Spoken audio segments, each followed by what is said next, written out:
어제 또 출석했던 증인 중에 중요한 인물이었습니다. 김현태 707 특임 단장.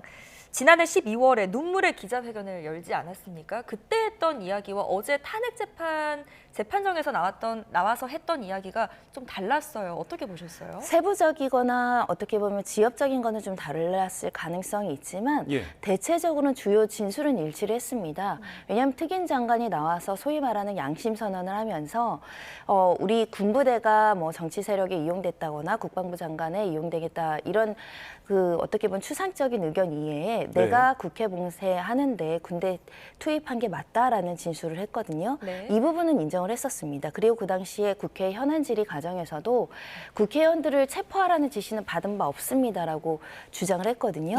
그런데 헌재에서도 마찬가지 주장을 했습니다. 국회의원들 끌어내라고 또는 이 체포하라는 지시를 받은 바는 없습니다. 이렇게 얘기를 했고요.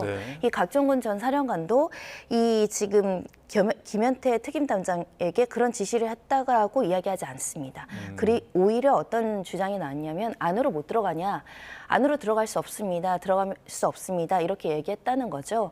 그렇다면 이 사실관계를 추론해 봤을 때는 곽 전 사령관이 안으로 들어갈 것을 지시하고 그다음 순차적으로 그런 국회의원들을 끌어내라라는 지시를 했을 것이 예견되는 상황에서 안으로조차 들어가는 업무를 할 수 없다라는 김현태 특임 장관의 답을 듣고 그 이후의 지시는 내리지 못했다라고 추론하는 것이 합리적이지 않을까. 왜냐하면 그런 명령의 계획과 그런 명령을 받았다라는 곽 전 사령관의 진술이 있고 대통령이 150명에 대해서 언급을 한다던가 의결정석서에 대해서 언급을 했다라고 한다면 이 명령이 나올 수도 있는 상황이었지만 들어갈 수도 없다라는 부하 직원의 답에 그럼 들어가서 잡아와라까지는 나가기가 좀 힘든 현실이었기 때문에 자연스러운 추론으로 그 당시에 김현태 특임 장관이 팀 단장이 들은 지시는 국회에 들어가라. 그리고 국회를 봉사하고 확보하라. 요 정도는 확인됐다라고 보입니다.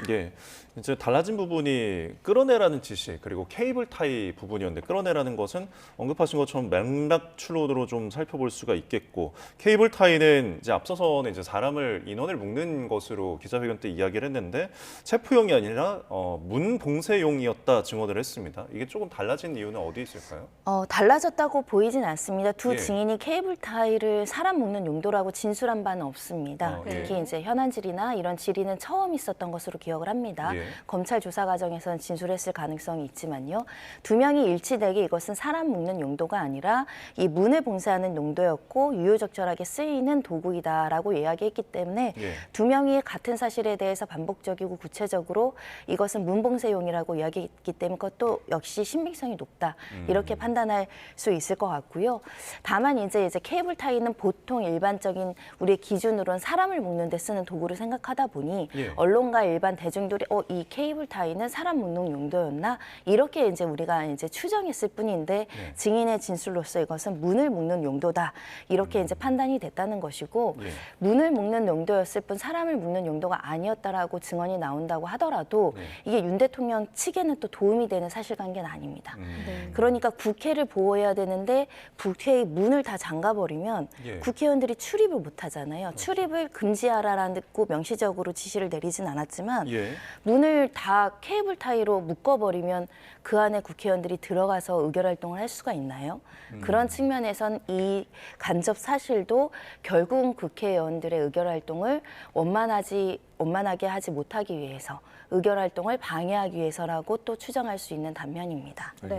그러면 궁금한 게 이 김현태 특임단장 같은 경우에는 지난해 12월에 이제 기자회견을 열어서 거기서도 입장을 표명한 바가 있고 어제 재판정에 나와서 증언을 한 바가 있는데 맥락은 이제 같다고 말씀을 해주셨지만 지금 이제 조금씩 차이가 보이는 부분이 있는데 법정에서 증거로 활용되는 부분들, 발언들은 기자회견에서 한 내용 그리고 어제 재판정에서 한 내용 어떻게 좀 채택이 될 거라고 보세요? 모두 다 증거로 채택돼 있는 상황입니다. 진술 조서 증거로 채택하겠습니다. 어제 재판관이 이야기를 했죠.